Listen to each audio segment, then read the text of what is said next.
สามสวัสดีอาจารย์น้องมิศิวาถายพานีเป็นนักศึกษาพยาบาลปีหนึ่งมื้อนี้จะมาสาธิต CPR คนเจ็บก่อนอื่นมุดเขาต้องประเมินสถานที่ว่ามีจริงง่ายหรือว่าซักง่ายหรือบ่แล้วเขาจะประเมินคนเจ็บการตอบสนองของเขาแล้วเขาจะใส่มือลงปากไหลของเขา4-5 ครั้ง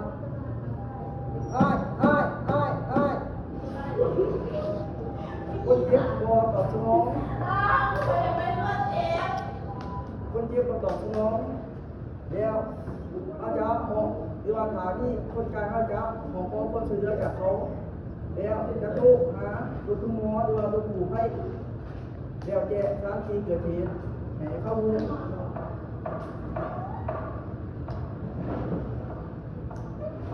แล้วเขาจะเปิดทางเดินหายใจของเขาด้วยเส้นออกแบบสิ่งแบบปลอมหรือว่าขี้ดินยังออกจากปากเขาเจาะเดี๋ยวจะมาจับสิ่งจอด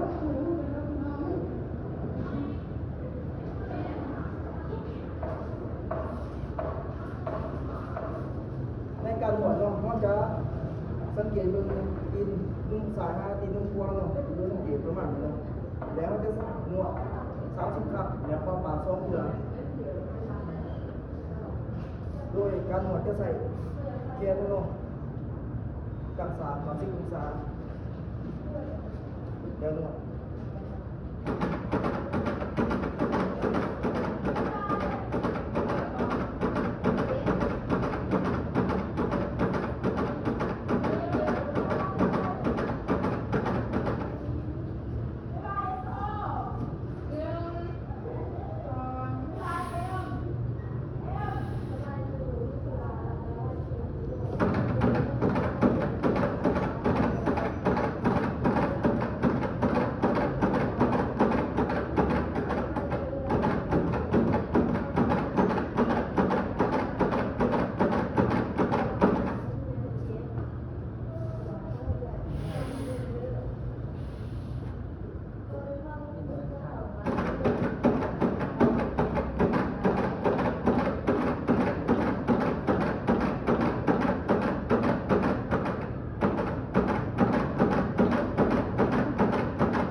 จะเอาคนเจ็บสะเก็ดเนาะ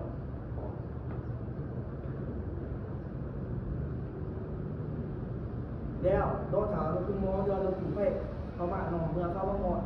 อาจารย์บอกเขาว่าคนเจ็บหยุดหายใจ3 นาทีในห้องช่วยชีวิตเขา